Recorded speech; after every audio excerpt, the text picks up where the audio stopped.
네, 안녕하세요. 우리 이번 시간에는 수오제기에 대해서 공부해 보도록 합시다.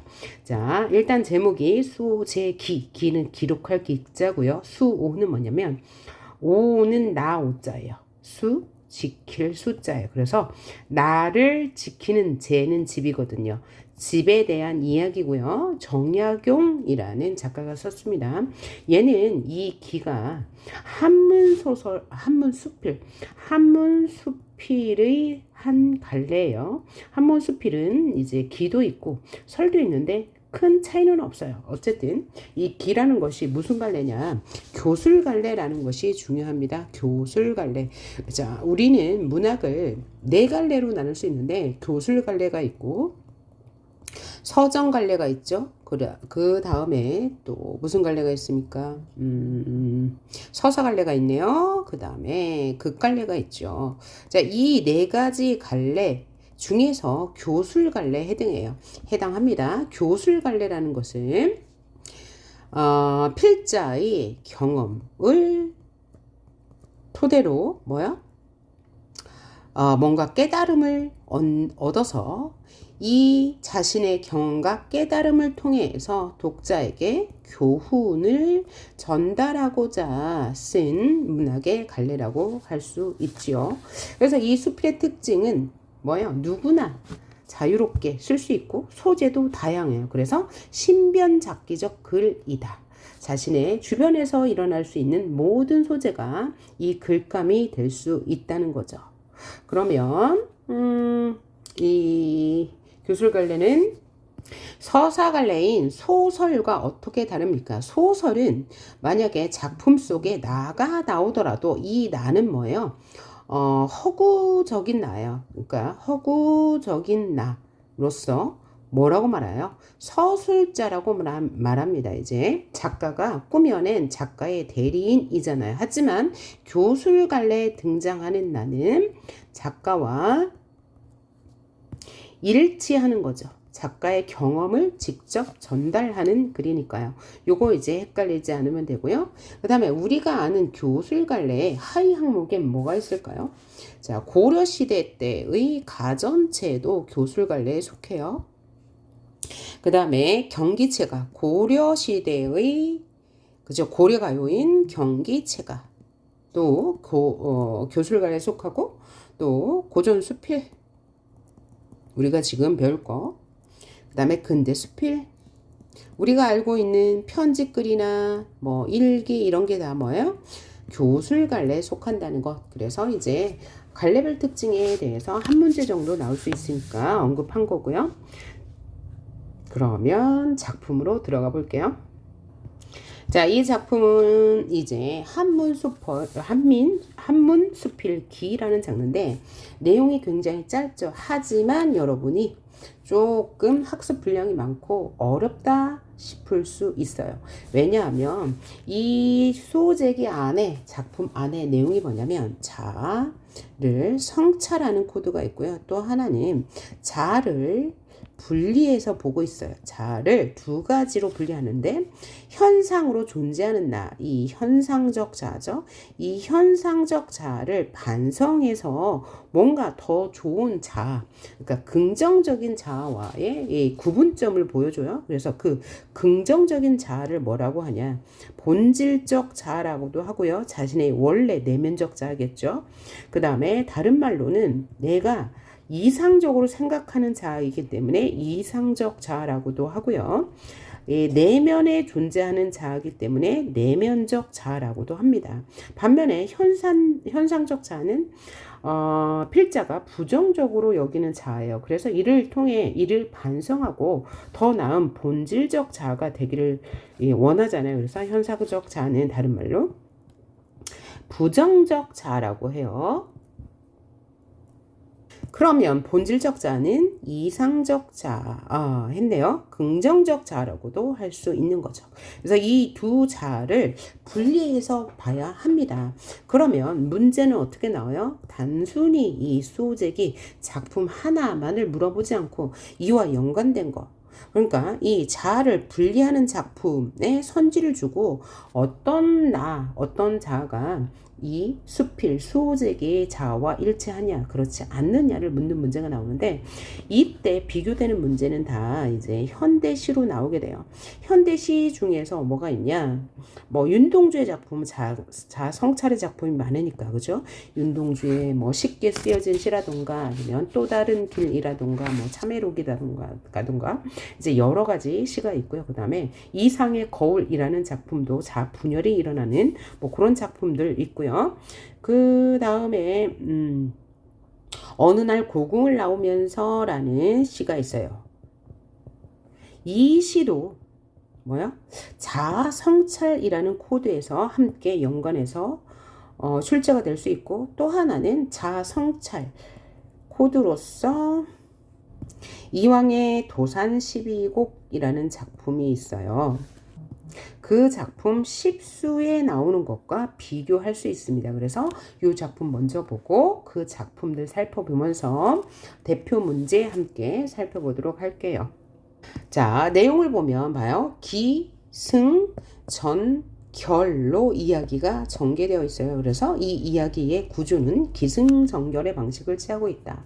기에서는 이제 화제를 제시하고, 승에서는 그 화제에 대해 구체적으로 얘기하고요. 전은 이야기가 바뀌어요. 다른 국면으로 바뀌고, 이제 결론으로 이어집니다. 자, 그러면 기의 내용이 무엇인가 봅시다. 우리 제목이 뭐였어요? 수오제기입니다. 자신을 지키는 집에 대한 이야기예요. 그래서 서두의 기에서 뭐예요? 수오제기라는 이 화제를 어떻게 이끌어내는지 한번 봅시다. 자, 수오제, 즉 나를 지키는 집은 큰형님이 자신의 서재에 붙인 이름이다. 여기서 큰형님이 정약현입니다. 그러니까 이 큰형님은 나를 지키는 집에, 그죠? 살고 있었다는 거예요. 그런데 나는 그 이름을 처음 보고 의아하게 생각했다. 그러니까 의문을 품었다. 그래서 의문을 제기한 거예요. 나와 단단히 맺어져 서로 떠날 수 없기로는 나보다 더한 게 없다. 비록 지키지 않는다 한들 나가 어디로 갈 것인가 이상한 이름이다라고 생각한 거죠. 그러니까 이때까지는, 기에서까지는 자신의 본질적 자아에 대해서 정약용 선생님은 생각해 본 적이 없다는 거죠. 그죠? 그래서 여기서 등장하는 나는 다 뭐예요? 그냥 현상적 자인 거예요. 그런데 큰형님인 정약현은 뭐야? 나를 지키고 있었으니까 이 정약현 선생님은 본질적 자아를 갖고 있었다고 추론해 볼 수 있겠네요. 그래서 이 부분에서는 이 수제라는 것에 대해서 의문을 제기했어요. 그래서 의문을 제기함으로써 독자에게 관심, 호기심을 유도할 수 있죠. 그러면서 여기 어디로 할 것인가 의문을 제기하고 뒤에는 뭐 답으로 이루어져요. 그러니까 이 글의 구조는 기승전결 구조와 함께 무슨 구조? 자문자답의 구조도 확인할 수 있는 거죠. 계속해서 승을 봅시다. 장기록 기양 온 이후 나는, 그렇죠? 그러니까 화자의 상황이 뭐예요? 장기록 기양을 온 상황이에요. 그러니까 이 정약용 선생님은 이제 정조가 굉장히 아끼던 신하였죠. 그런데 무엇 때문에 기양 왔어요? 신유박해 때문에 이제 기양을 온 거예요. 신유박해는 이제 천주교도들을 탄압한 사건이죠. 이제 정약용도 이제 천주교에 대한 어떤 믿음이 있었나 봐요. 그래서 탄압을 당해서 뭐예요? 기양을 오게 되었다. 그래서 화자의 상황은 기양을 온 상황인데 그곳이 바로 어디다? 장기라는 곳이다. 그 이후 나는 홀로 지내며 생각에 깊어졌다. 그래서 나는 현상적 자아죠. 현상적 자아는 세모로 할게요. 홀로 지내며 생각이 깊어졌는데 어느 날 갑자기 이러한 의문점에 대해 환히 깨달을 수 있었다. 이러한 의문점은 어떤 의문이요? 수제는 도대체 왜 저렇게 현판에 적어 놓았을까? 나를 지킨다는 것의 의미는 무엇일까라는 의문점에 대해서 깨달았대요. 깨달았다. 여기에서 바로 뭐의 특징? 수필의 특성을 확인할 수 있죠. 즉 교술갈래의 특징을 확인할 수 있는 거죠. 교술갈래란 필자의 경험과 깨달음을 전달하여 독자에게 어떤 교훈을 주기 위한 글이니까요. 자, 나는 벌떡 일어나 다음과 같이 말했다. 깨달은 거예요. 그죠? 맨 처음에 귀에서 의문을 제기하고 그 답, 의문에 대한 해답. 그래서 자문자답의 형식으로 이야기가 전개되고 이 부분에 수필의 특성이 나타났어요. 그러면 나는 무엇을 깨달았는지 그 다음에 이제 이야기가 진행이 되겠네요. 자, 천하 만물 중에 지켜야 할 것은 오직 나뿐이다. 그러면 지켜야 하는 것이니까 긍정적인 거죠. 그러니까 얘는 본질적 자아가 될 거예요. 이것이 바로 필자가 깨달은 거예요. 그러면 본질적 자아를 지켜야 한다는 것을 깨달은 거죠. 내 밭을 지고 도망갈 사람이 있겠는가? 라고 물었어요. 묻고 나서 그러니 밭은 지킬 필요가 없다. 또 뭐요? 이 자문자답을 계속합니다. 자문하고 자답을 뭐하고 있어요? 열거하고 있다. 열거. 일단 나타나 있고 있겠는가? 없다 라고 했어요. 그 다음에 내 집을 지고 달아날 사람이 있겠는가? 그러니 집은 지킬 필요가 없다. 왜? 달아나지 못하니까. 내 동산에 꽃나무와 과실나무 등을 뽑아갈 수 있겠는가? 없다. 그러니 지킬 필요가 없다. 자문자답에 대한 열거. 내 책을 훔쳐가서 없애버릴 수 있겠는가? 성현의 경전은 세상에 널리 퍼져서 물과 불처럼 흔한데 누가 능히 없앨 수 있겠는가? 없다. 그 다음 내 옷과 양식은 도둑질하여 나를 궁색하게 만들 수 있겠는가? 천하의 실이 모두 내 옷이 될 수 있고 천하의 곡식이 모두 다 내 양식이 될 수 있는데 이것은 가져가도 다시 찾을 수가 있다는 거죠. 도둑이 비록 훔쳐간다 한들 하나 둘에 불과할 터 천하의 모든 옷과 곡식은 다 없앨 수가 없다. 따라서 천하 만물 중에 지켜야 할 것은 없고 뭐만 지켜야 돼? 나만 지켜야 돼. 그러니까 천하 만물과 이 나는 대조를 이룬다고 볼 수 있겠고요. 그 다음에 이 질문 있겠는가는 뭐요? 스스로에게 묻는 건데 사실은 답이 정해져 있는 뭐예요? 서리법이죠. 그럴 필요가 없다는 것을 강조하기 위한 표현법이죠. 그래서 지킬 필요가 없는 이 천하 만물에 대해서 열거하고 있는데 그러면 지킬 필요가 없는 천하 만물과 지킬 필요가 있는 나. 뭘 기준으로 본 거죠? 지킬 필요가 있는 것과 지킬 필요가 없는 것. 또 하나는 쉽게 구할 수 있는 것은 천하 만물이에요. 하지만 나는 쉽게 구할 수 없는 것이 되겠네요. 그러면 그 다음 문단에 대해서 뭐에 대해서 소개할 거예요? 나는 왜 지켜야 하는지. 그러면 위에서 이렇게 열거한 것들은 지킬 필요가 없어. 왜? 집이나 나무 같은 것들은 뽑아갈 수 없으니까. 나머지 이런 옷이나 양식이나 책 같은 것들은 세상에 아주 많으니까 지킬 필요가 없는 것이라면 이제는 나는 지켜야 한다. 왜 지켜야 하는지 한번 봅시다. 그러나 유독 이 나라는 것은 성품이 달아나기를 잘하며 출입이 무상하다라는 것은 출입이 많다라는 거죠. 그러니까 이 나는 지켜야 돼요. 이럴 때 나는 내가 지켜야 할 거니까 본질적 자아, 긍정적 자아가 될 거예요. 아주 친밀하게 붙어 있어서 서로 배반하지 못할 것 같지만 잠시라도 살피지 않으면 어느 곳이든 가지 않는 곳이 없다. 그러니까 이 나라는 것은 잘 잃어버려. 출입이 무상하기 때문에. 그리고 잠시라도 살피지 않으면 가지 않는 곳이 없어. 자주 달아나. 그리고 또 하나는 뭐냐면 이익으로 유혹하면 떠나가고 우연과 재앙으로 겁을 주면 떠나가며 질타하는 음악 소리만 들어도 떠나가고 미인의 예쁜 얼굴과 요염한 자태만 봐도 떠나가. 그러니까 나는 이 본질적 자아는 뭐야? 유혹에 약해. 그래서 잘 살피면서 지켜야 하는 대상인 거죠. 그런데 한 번 떠나가면 돌아올 줄 몰라 붙잡아 만류할 수도 없어. 그러므로 천하 만물 중에 잃어버리기 가장 쉬운 것은 나야. 그러므로 지켜야 하는 거죠. 잃어버리기 쉽기 때문에 나는 지켜야 되고 천하 만물은 잃어버려도 구하기 쉽기 때문에 지키지 않아도 된다는 것. 그러니 꽁꽁 묶어두고 자물쇠로 잠가서 나를 굳게 지켜야 하지 않겠는가? 또 서리법. 이 쓰였어요. 그래서 여기는 위에는 지킬 필요가 없는 천하 만물 밑에는 꼭 지켜야 돼. 왜냐하면 자주 달아나고 유혹에 약하기 때문이야. 그래서 여기 위에 것과 밑에 것은 또 대조를 이루네요. 천하 만물과 나. 그래서 여기 승 부분에서는 지켜야 할 것과 지키지 않아도 되는 것을 보여줬고요. 그러면 전에선 자신의 경험을 이야기하는데 어떤 경험인가 한번 봅시다. 이 필자는 지금 유배온 상황입니다. 장기라는 곳에 나는 나를 허투루 간수했다가 나를 잃은 사람이다. 그러면 나는 나를 허투루 간수했어. 그래서 여기서 나는 현상적 자아죠. 그 다음에 나를 허투루 간수해서 본질적 자아를. 그래서 나를 잃은 경험이 있는 사람이에요. 여기서 나는 본질적 자아예요. 여기 부분이 가장 많이 나옵니다. 여기서 나는 현상적 자아고 뒤에 나오는 나는 본질적 자아라는 것. 자, 나를 잃어버린 경험에 대해서 지금 뭐 하는 거예요? 성찰, 반성하는 겁니다. 어렸을 때는 과거 시험을 좋게 여겨 그 공부에 빠져있던 것 10년 동안 뭐 했어요? 나를 잃어버렸어. 본질적 자를.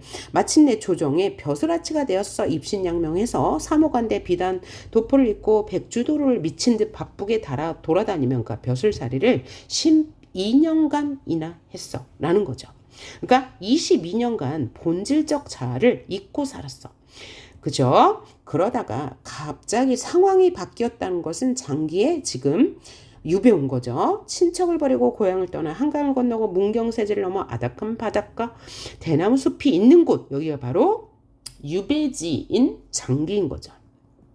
와 보니 이르러서야 멈추게 되었어. 내가 있는 곳은 여기 유배지야.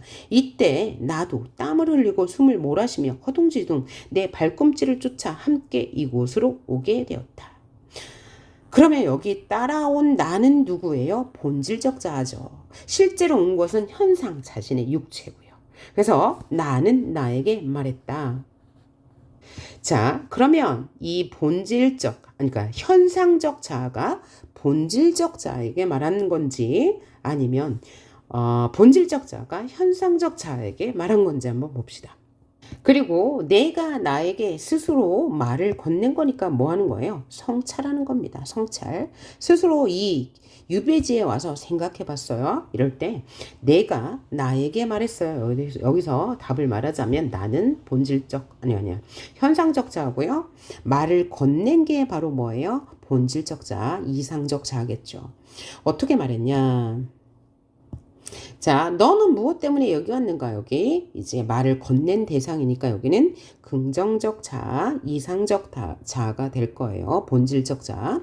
무엇 때문에 여기 왔느냐? 여우나 도깨비에 홀려서 왔니? 바다의 신이 불러서 왔니? 너희 가족과 이웃이 소내에 있는데 어째서 그 본고장으로 돌아가지 않니?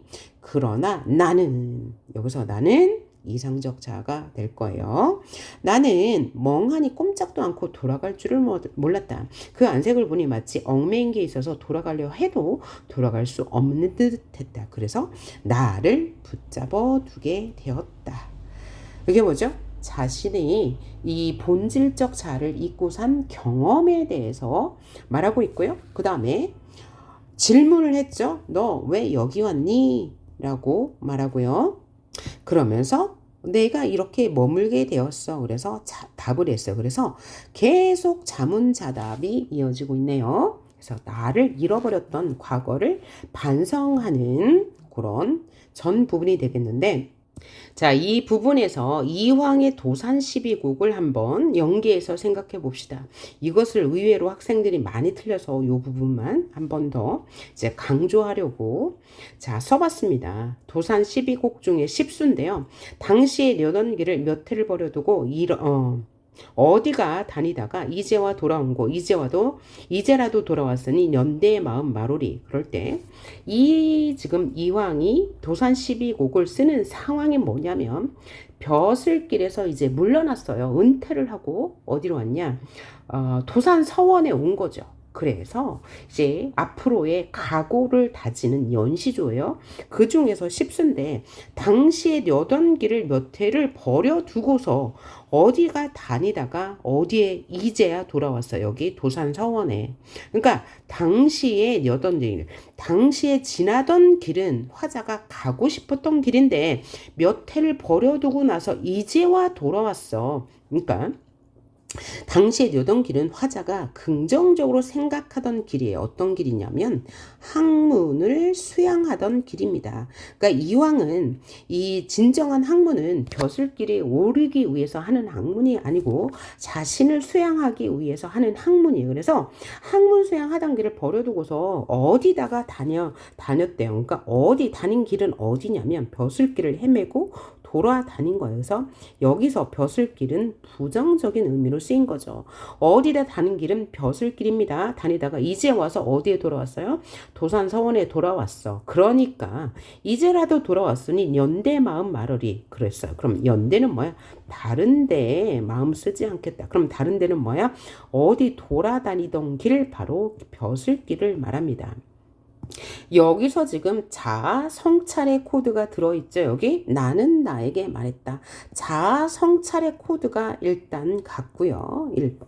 자아 성찰의 코드가 같고 두 번째는 수호제기에서 자신이 공부에 빠졌던 10년, 이때 공부는 학문 수양이 아니고 벼슬길을 위한 공부였어요. 그 다음에 실제로 벼슬길에서 12년, 그래서 22년간 헤매고 돌아다니면서 뭘 잃었어요?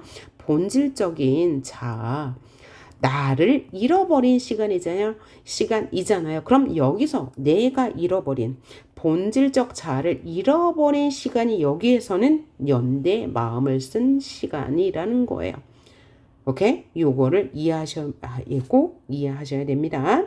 그러면 당시에 여던 길은 이왕에게는 뭐야? 학문 수양의 길, 긍정적인 길이에요.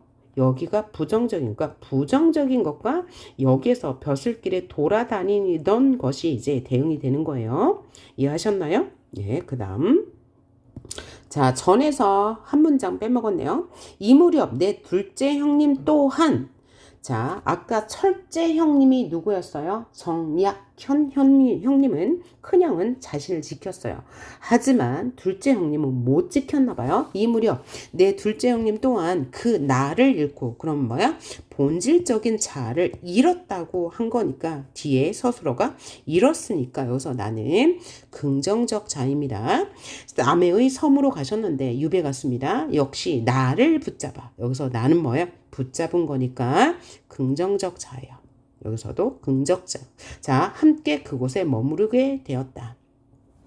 자, 유독 내 큰 형님만이 나를 잃지 않고 계속 편안하게 수호자의 단장에 앉아 계신다. 그러니까 나와 필자인 나와 이 둘째 형님은 뭐예요? 본질적인 자아를 잊다가 유배지에서 찾았어. 하지만 큰 형님인 정약현 형님은 뭐야? 계속 자신을 지켰어. 그죠? 본디부터 지키는 바가 있어. 나를 잃지 않으신 때문이 아니겠는가? 이것도 설이죠. 그러니까 이 큰형님은 그죠? 본디부터 자신을 지켰다. 그래서 한 번도 나를 잃어버린 적이 없다는 거예요. 이것이야말로 큰형님이 자신의 서재 이름을 수호라고 붙이신 까닭일 것이다. 일찍이 큰형님이 나에게 말씀하셨다. 아버지께서 나의 자를 태연이라고 하셨다. 자, 태연이라는 것은 아주 큰 오묘함 이런 뜻이니까 아마 진리라고 해도 될 거예요. 그러면 아버지께서 여기서 나는 누구예요? 큰형님이었죠. 큰형님의 말을 인용한 거니까요. 자, 아버지께서는 큰형님의 이름을 태연이라고 하셨는데 이 큰형님은 홀로 자신의 태연을 지키려고 오묘함을 지키려고 서재 이름을 수호라고 하였다. 이는 그 이름 지은 뜻을 말씀하신 것이다. 오묘함을 가지고 있다. 뭐 진리를 가지고 있다. 이런 뜻이겠죠. 자, 맹자께서 말씀하시기를 그럼 맹자의 말을 맹자는 성현이죠. 그죠? 성현 혹은 현인이라고도 하죠. 의 말을 큰 따옴표를 사용해서 직접 인용하고 있습니다. 무엇을 지키는 것이 큰일인가? 자신을 지키는 것이 큰일이다 라고 성현께서도 말씀하셨다는 거예요. 그래서 이 성현의 말을 직접 인용해서 이 필자의 주장을 뭐하고 있다? 강화하고 있다라고 선지에 나올 수 있겠네요. 자, 그렇게 말씀하셨는데 참되도다 그 말씀이요. 옳은 말이다 라는 뜻이죠. 드디어 내 생각을 써서 큰형님께 보여드리려고 수호제의 기문을 쓴다. 기문은 뭐야? 글. 그러니까 수호제라는 글을 쓴 이유가 뭐야? 글을 쓴 목적이 뭐라고요? 큰형님께 보여드리기 위한 것이다. 글을 쓴 목적이 이렇게 가장 나중에 나왔네요. 그러니까 이 수호제기는 내가 내 자신을 찾았어 라는 것을 큰형님에게 알리기 위해서 수호제기라는 제목으로 이 글을 썼다는 얘기예요. 오케이. 자, 그래서 이 글은요, 한문수필이죠. 그죠? 한문으로 지어졌기 때문에 기라는 이름이 붙은 거예요. 한문수필이고, 기라는 형식을 가지고 있어요. 자, 수필의 형식, 교수를 갈래니까 그러니까 경험과 깨달음을 중점적으로 찾으시면 되는 거죠. 자, 성격은 반성적, 다른 말로 성찰적이라고 하면 되죠. 자신의 뒤를 돌아보고, 그죠? 또 예시를 통해서도 성찰의 예시 또 보여줬어요. 자신이 벼슬길에 헤맸던 거, 그 다음에 벼슬 공부를 하느라 헤맸던 거. 해고적이죠. 자, 과거를 회상했어요. 그 부분에 교훈적에 우리에게 어떤 교훈을 전달해요? 자신을 지키는 것이 중요하다. 다른 세상 만물은 뭐죠? 쉽게 찾을 수 있으니까 굳이 애써서 지킬 필요는 없지만 나 자신은 달아나기를 잘하고 유혹에 약하니까 지켜야 한다라고 교훈을 주고 있고요. 수호제라는 집의 이름이 제재가 되고 주제는 뭐예요? 참된 자를 지키는 것은 매우 중요하다. 그러면 이 글의 특징은 뭐냐? 첫째, 관념적인 나의 마음을 구체화하여 어떻게 구체화하였나요? 지키기 어렵고 달아나기 쉽고 뭐 이렇게 구체적으로 표현했죠. 그것과 대화하는 방식. 그러니까 여기서 그것은 뭐겠어요? 나의 마음 본질적 자아. 그죠? 본질적 자아를 통해서 어떻게 스스로 묻고 대답하는 방식으로 이야기가 전개되고 있고요. 자신의 과거를 반성적으로 돌아보고 그 과정에서 얻은 깨달음을 전하고 있어요. 그리고 성현의 말을 직접 인용해서 자신의 주장을 강화하고 있고요. 기승전결의 그죠? 이야기 전개 방식을 보이고 대조, 열거, 설이라는 표현법이 사용되었다는 것 기억해 주시면 좋겠고요. 자, 관련 문제를 함께 풀어봅시다. 여러분 중간 퀴즈 볼 건데요. 페이지 5쪽이고요. 문제 29번입니다. 자, 그럼 질문은 뭐겠어요? 이 수호제기 이겠죠. 그러면 A부터 L까지 중에서 밑줄근 거울 속의 나에 해당하는 부분을 쓰래요. 자, 그러면 이 시는 이상의 거울인데요. 자아 분열을 나타내는 시예요. 그래서 그 이 자아 분열을 효과적으로 보여주기 위해서 띄어쓰기가 되지 않았습니다. 그러면 여기에는 나라는 그죠 존재가 나오는데 이 나가 무엇인지 본질적 자아인지 아니면 이상적 자아인지를 구분하는 문제죠. 아니 본질적 자, 이상적 자 같은 말이고요. 현상적 자가 이제 반대말이 되겠죠. 그러니까 현상적 자는 부정적인 자일 거예요. 자, 그러면 해석을 할 수 있어야지 이제 자 어떤 자인지 찾을 수 있겠죠. 한번 봅시다. 거울 속에는 소리가 없어 저렇게까지 조용한 세상은 없을 것이요. 뭐냐면 거울 속은 뭐야? 우리가 보통 생각할 때 거울은 자신을 들여다볼 수 있는 자 성찰의 매개체가 되는 거죠. 그래서 어떤 자아가 그죠? 이 시적 화자가 이 거울을 들여다보고 싶어요. 다른 말로 자아를 좀 성찰해 보고 싶어요. 그런데 그 거울 속 세상은 너무나 조용하대요. 그죠? 저렇게까지 조용한 세상은 참 없을 것이요. 거울 속에도 4개의 귀가 있어. 거울 속에 있는 귀는 이제 자신의 내면이겠죠. 근데 내 말을 못 알아듣는 딱한 귀 2개가 있어. 그러니까 거울 속에는 왜 귀가 4개가 있어? 내가 바라보죠. 현상적 자. 그러면 그 안에 보이는 내가 있을 거 아니에요. 거울 속으로. 그러면 그 보이는 나가 아마 본질적 자아가 될 거예요. 거울 속에 나는 왼손잡이요. 거울 속에 나는 내면적 자아니까 뭐예요? 본질적 자아, 이상적 자아가 될 거예요. 그죠? 왜 왼손잡이냐? 내 악수를 받아들일 줄 모르는 악수를 모르는 왼손잡이라니까 이 거울 속에 있는 내 내면의 제가 지금 좀 옳지 못한 일을 하고 있다. 옳지 못한 길로 가고 있다. 그죠? 라고 볼 수 있겠네요. 거울 때문에 나는 거울 속에 나를 만져보지는 못해요. 그래서 이 거울은 뭐야? 자아를 그죠? 들여다볼 수는 있는데 비춰볼 수는 있는데 만질 수는 없어요. 그러니까 여기서 이 거울은 단절의 매개체이기도 하면서 볼 수는 있으니까 소통의 매개체이기도 한 거죠. 자, 그래요. 그래서 거울 때문에 나는 거울 속에 나를 만져보지 못해. 그러면 이 거울 속에 나는 뭐야? 이상적 자아, 본질적 자아가 될 거예요. 거울이 아니었던들 내가 어찌 거울 속에 나를 그죠? 보기만이라도 할 수 있겠어요. 그러면 내가 여가 할 때 이 나는 어떤 자아예요? 현상적 자아죠. 현상적 자아, 보이는 자아, 겉모습의 자아. 오케이, 이렇게 생각하시면 되고요. 나는 거울을 안 가졌으면은 나는 지금 그러면 여기서 나는 현상적 자아가 될 거예요. 거울 속에 내가 있어. 거울 속에 나는 그렇죠. 긍정적 자아, 본질적 자아가 될 거예요. 잘은 모르지만 외로된 사업에 골몰하는 건 거울 속에 나라는 얘기죠. 그래서 만질 수가 없대요. 오케이? 자, 그러면 A에서 I는 그 수호제기에서 나라는 말이 나올 건데 뭘 찾아야 돼요? 여기는 지금 거울 속에 나는 본질적 자아니까 수호제기 안에 나타나는 본질적 자아를 모두 찾으시면 될 거예요. 이렇게 푸시면 되겠습니다. 자, 다음 30문제도 풀어볼게요. 기억과 의미가 상통하는 말을 수호제기에서 3개 찾았으래요. 자, 그러면 기억이 먼저 봅시다. 주고받는 노랫가락 점점 높아지는데 이게 정약용의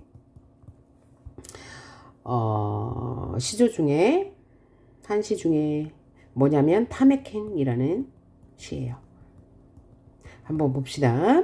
자, 정약용이 지금 농부들이 보리를 타작하는 모습을 보고 깨달은 것을 쓴 시조라고 보면 되겠어요. 주고받는 노랫가락 점점 높아져요. 그럼 누가 노랫가락을 주고받나요? 농부들이 노랫가락을 주고받으며 뭐하고 있어요? 농사를 하고 있습니다. 그러면 여기서 노랫가락은 아마 뭐예요? 노동요가 될 거예요. 노동요. 노래하면서 부르는 노래. 노동요는 점점 높아지는데 보이는 이 지붕 위에 보리 티끌뿐이더라. 그러니까 보리 타작을 하면 티끌을 빼고 알맹이만 얻으려고 하는 거죠. 그러니까 일의 능률이 꽤 좋구나. 그래서 화자는 이 정약용은 농민들을 긍정적인 시선으로 보고 있다는 것 알 수 있겠네요. 그러고 나서 그 기색 살펴보니 즐겁게 짝이어서 긍정적이죠. 어떤 기색? 농부들의 기색. 농부들이 일하는 그 모습을 살펴보니 농부들의 기색이 아주 좋아 보여요. 마음이 몸에 되지 않았네. 누가요? 농부들이. 그러면 마음이 몸에 노예되지 않았다는 것은 마음과 몸이 아주 편안해 보여. 마음과 몸이 조화를 이루었어. 이거 조화를 이루었다는 것은 매우 편안해 보인다. 갈등이 없다. 그렇죠? 라는 거죠. 그래서 화자는 생각하는 거죠. 깨달은 거예요. 낙원이 먼 곳에 있는 게 아니야. 바로 여기야. 이게 뭐야? 화자의 깨달음. 이게 화자의 깨달음이에요. 여기가 바로 뭐예요? 낙원이야. 왜 낙원입니까? 마음과 몸이 조화를 이뤄서 그죠? 평안한 상태야. 갈등이 없어. 그런데 무엇하라 벼슬길에 헤매려요. 여기서 주체는 누구예요? 나는. 화자는 여기가 바로 뭐한 곳이야? 낙원인데 내가 왜 벼슬길에 헤매? 벼슬길은 뭐야? 부정적인 거죠. 부정적인 곳이에요. 벼슬길에서 자기가 헤맸으니까 이제 그렇지 않겠다. 그러면 이 부정적인 벼슬길은 뭐하는 길? 입신양명의 길이겠죠. 그렇죠? 그럼 입신양명의 길, 출세를 하기 위해서, 입신양명하기 위해서 뛰어다니면서 이 수호제기에서도 뭐요? 이 정약용 선생님이 어떻게 했어요? 자신을 잃어버렸죠. 즉 본질자자를 잃어버렸던 단락이 어디예요? 기승전에 나왔죠. 자신이 이제 자신을 잃어버렸던 경험. 그래서 자 벼슬길과 상통하는 단어 그 경험에서 찾으면 되죠. 뭐뭐 있어요? 네, 조정, 과거, 사무관대가 벼슬길을 의미하죠. 조정, 과거, 사무관대를 쓰고 아주 정신없이 돌아다닌 길 이렇게 쓰시면 되겠죠. 이해갔죠? 자, 바로 뒤에 문제 31번 볼게요. 수호제기 본문의 큰 길과 같은 의미의 시어를 보기에서 찾아 쓰라고 했는데요. 한 개만 씁시다. 한 개밖에 안 났습니다. 자, 여기서 큰 길은 뭐냐면 기승전에서 자신이 과거 공부하느냐 10년, 벼슬길에 돌아다니나 12년 그렇게 바쁘게 큰 길, 커다란 길을 뛰어다니면서 자신을 잃어버렸다고 했어요. 본질적 자아를요. 그러면 여기서 큰 길은 어떤 의미예요? 본질적 자아를 잃어버린 길, 잃은 길, 혹은 찾지 못한 길, 그러니까 부정적인 길이겠죠. 큰 길, 그렇죠? 벼슬길이니까요. 그럼 여기서 뭐야? 아까 했습니다. 당시에 내던 길을 몇 해를 버려두고 어디가 다니다가 이제와 돌아왔어. 이제와 돌아온 곳이 당시에 가던 길이고 몇 해를 헤매던 그 어디 길이 뭐예요? 벼슬길입니다. 오케이? 그러니까 어디가 되겠네요. 자, 다음 문제는 77번을 볼 건데요. 이 지문은 이욕설, 여러분 교과서에 나와 있는 지문이네요. 자, 그러면 이욕설과 수호제기를 비교해 볼 건데 그 둘의 공통점은 한문수필이라는 거죠. 근데 이욕설의 작가가 누구예요? 이규보 선생님. 이규보는 고려시대 작가죠. 그러니까 한문수필입니다. 그러면 둘 다 한문수필인데 하나는 설이고 하나는 기예요. 자, 어떤 차이점이 있냐면 약간의 차이가 있는데 설이라는 것은 사물의 이치를 해설하기 위해서 쓰는 글이고요. 그 쓰는 수필이죠.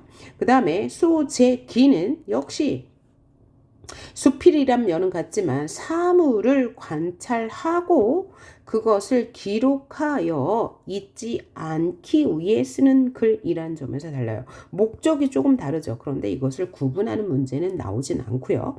둘 다 그냥 무슨 갈래라고요? 교술 갈래이구나 라고 생각하시고 경험을 통해 깨달은 바를 전달하여 독자에게 교훈을 준다라는 것이 공통점이다. 이것만 아시면 되겠습니다. 자, 그러면 이 글과 보기의 이욕설을 비교하여 문제를 풀려고 했는데 뭐야? 수필이니까 경험과 깨달음이 중요하죠. 그래서 경험과 깨달음을 찾으라는 문제일 겁니다. 자, 그러면 이욕설 한번 읽어볼게요. 집을 고치려고 보니 비가 스며든 지 오래된 방에 석가래나 기둥, 들부등이 모두 썩어서 다시 쓸 수 없었다. 그래서 지붕을 고치는데 비용이 많이 들었다. 그러니까 이제 비가 새는지 발견했을 때 바로 집을 고쳤으면 이게 바로 이욕이에요. 그죠? 집을 수리하는 것에 대한 이야기라는 뜻이에요. 이욕설이요. 자, 비용이 많이 들었다. 그러니까 이제 그 석가래가 썩은 지 오래된 걸 알면서도 고치지 않아서 고치는데 비용이 많이 들었는데 반면에 한 번밖에 비를 맞지 않았던 방의 제목 나무는 온전해서 다시 쓸 수 있었기 때문에 비용이 많이 들지 않았다. 이게 바로 뭐예요? 필자의 경험이 되는 거죠. 여기까지가 경험. 그죠? 이것을 보고 나는 이런 생각을 했다. 이게 바로 뭐예요? 깨달음이 되는 거예요. 사람의 몸도 마찬가지일 것이다. 잘못을 알고 바로 고치지 않으면 나무가 썩어 못 쓰게 되는 것처럼 이게 뭐죠? 유추의 방식이죠. 자, 필자는 지금 어떤 경험을 했어요. 이 비가 새는 그 석가래를 보고 바로 고친 것은 비용이 적게 들고 좀 오래된 것은 비용이 많이 들었어요. 그러니까 사람의 몸도 마찬가지로 잘못을 안다면 바로바로 고쳐. 그러면 손해가 적다는 얘기를 하겠죠. 자, 그래서 그런 것처럼 스스로를 망치게 된다. 그러니까 뭐야? 바로 고치지 않으면 스스로를 망치게 돼요. 우리의 몸도 잘못을 고치는 것을 싫어하지 않는다면 다시 쓸 수 있는 제목처럼 자신을 망치지 않고 바른 사람이 된다. 자신의 잘못을 알고 바로 고치면 그죠? 바른 사람이 돼요. 그런데 바로 고치지 않으면 망치게 돼요. 이것은 나무나 사람뿐만 아니라 다시 또 유추를 확장하죠. 어디까지 확장합니까? 바로 나라의 정치까지 확장을 하네요. 나라를 다스리는 일, 이게 뭐예요? 정치. 그죠? 정치에 있어서도 마찬가지다. 유치의 방식. 백성들에게 큰 해가 될 것을 머뭇거리면서 고치지 않으면 백성들의 삶이 흔들리고 나라가 위태로워질 것이다. 그러니까 뭐야? 정치를 할 때 백성들에게 큰 해가 되면 바로 고쳐야 된다. 그렇지 않으면 나라가 흔들린다. 그죠? 그 후에 급히 고치려 해도 다시 세워지지 않을 것이다. 그러니까 어찌 조심하지 않겠는가? 설이 똑같죠. 그래서 이 두 갈래는 이제 한문 수필이라는 것에 대해서 공통점이고요. 그 다음에 경험과 깨달음이 나온다는 것이 공통점인데, 자, 수호제기는 이제 자문자답과 성현의 말을 이용해서 자신의 주장, 하고 싶은 말을 강조했다면 이 수호제기는 유추의 방식을 통해서 자신의 주장을 이제 강조하고 있네요. 자, 그러면 문제를 볼게요. 이 글과 보기는 모두 작가의 경험을 통한 과정이 드러난다. 자, 이 글에서는 유배 경험과 수호제라는 집의 의미에 대해서 무엇을 깨달았어요? 그렇죠. 본질적 자아를 지키는 이 중요성에 대해서 깨달았다면 이 이욕설은요, 잘못을 알았을 때 바로 고치는 자세의 중요성에 대해 말하고 있다. 그렇죠? 이게 바로 뭐예요? 주제죠. 이게 가장 수필에선 중요하죠. 경험과 깨달음. 자, 이제 그리고 나서 이제 계속 이제 관련 문제로 윤동주의 시, 그 다음에 뭐 유치원의 생명에서 이런 문제들이 계속 이제 쉽게 쓰여진 시, 뭐 이런 문제들이 이제 이 관련 문제로 나올 건데요. 이 강의를 따로 이제 윤동주 시를 모아서 놓은 강의가 있거든요. 그거를 올려드릴 테니까 연속해서 들으시면, 본질적인 자아와 그죠? 현실적인 자아를 찾는데 아주 큰 도움이 될 거예요. 그것까지 연달아 보시길 부탁드립니다. 수고하셨습니다.